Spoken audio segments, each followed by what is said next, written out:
In this video, I'll be working through a couple of examples of differentiation by first principles.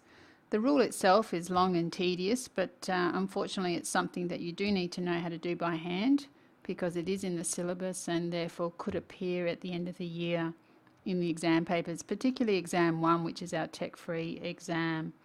So we've seen before in previous lessons the rule itself, the limit as h approaches 0 of f of x plus h minus f of x all over h.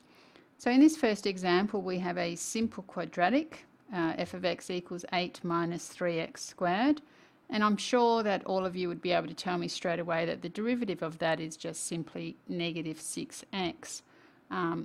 Very quick, one step, no working.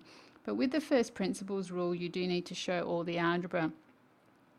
One strategy that helps students avoid some careless mistakes is to actually on the side here work out firstly what f of x plus h is, and that just simply means everywhere there's an x in the rule you're going to replace it with x plus h.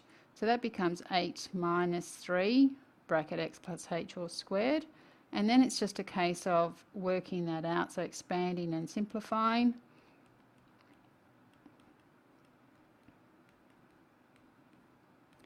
Which gives us 8 minus 3x squared minus 6xh minus 3h squared. Remember that minus in front of the 3 is multiplied throughout the whole bracket.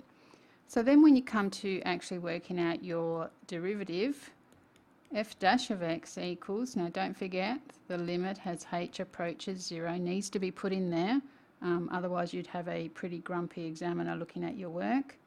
So 8 minus 3x squared minus 6xh minus 3h squared minus the f of x, which is our original rule. So we need to put in here 8 minus 3x squared.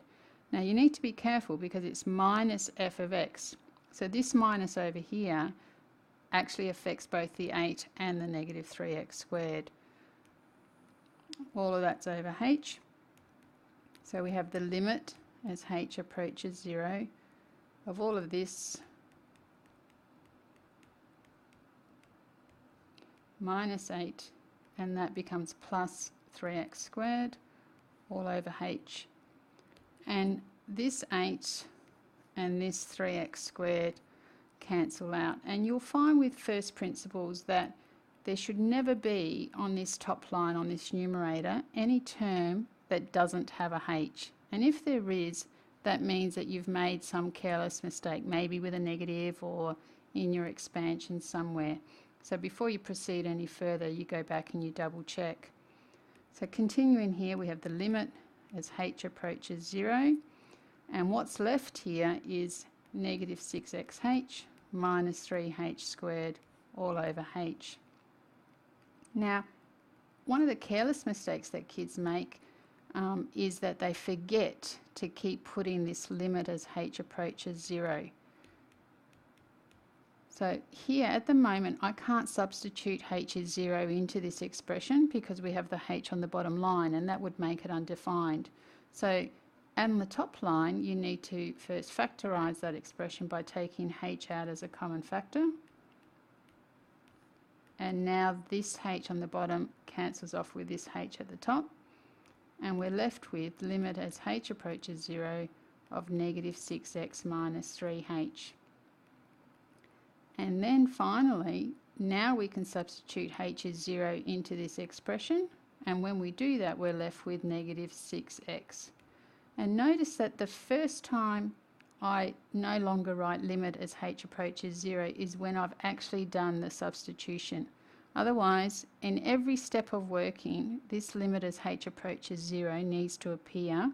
Otherwise, that's actually technically incorrect notation. So please take care, make sure that this limit as h approaches 0 is there on every line of working, and the only time you remove it is when you've actually substituted in the value of h equals 0. The next example, example 2, we have differentiate this expression y equals 2x squared minus 4x plus 1 using first principles, and then there's this second part, hence find the coordinates of the point at which this gradient is equal to -6. So let's worry about this first bit, finding the derivative using first principles.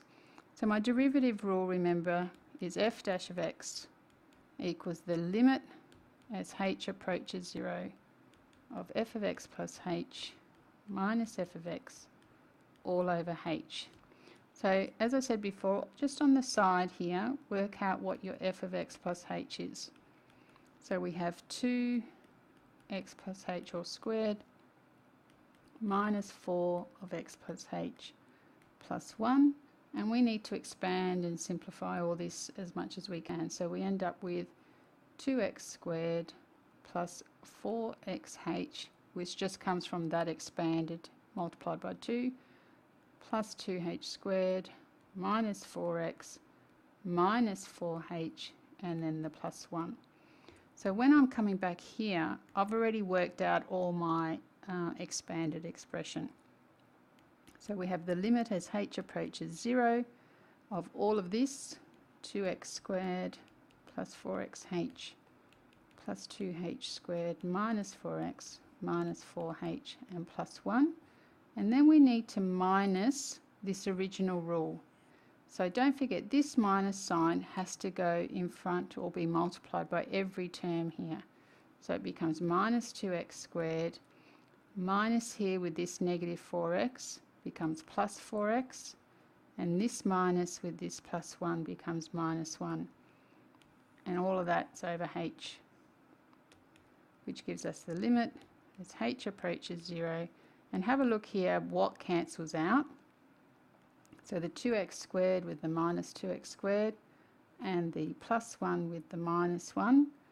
And I've got a negative 4x with a positive 4x there. And remember before I said there should be nothing left on this top line that doesn't have a h in it. So this one's got a h in it, this has got a h in it, and this one here has got a h in it. So I'm looking good at the moment. So we have 4xh plus 2h squared minus 4h all over h. And so now remember we need to cancel off that h that's on the denominator here. So just in case you're going to do something silly, take out that h as a common factor first. So we got 4x plus 2h minus 4 all over h. Now cancel off these h's here, which leaves me with limit as h approaches 0 of 4x plus 2h minus 4. And now I can actually substitute in the 0 for h, and I'm left with 4x minus 4. So that's my derivative of that original function.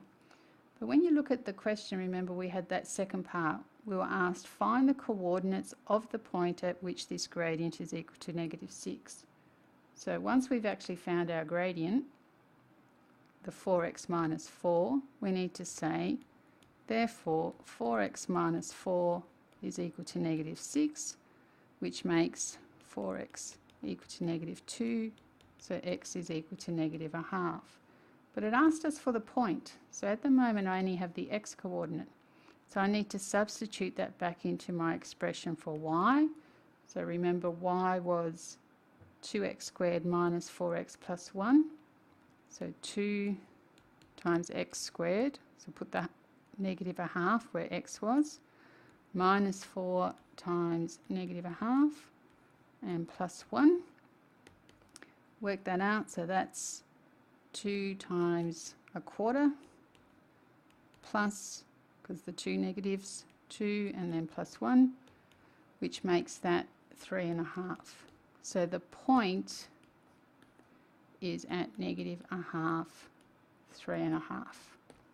And that's it. So hopefully those two examples are enough to help you set out and work through any question that asks you for differentiation by first principles.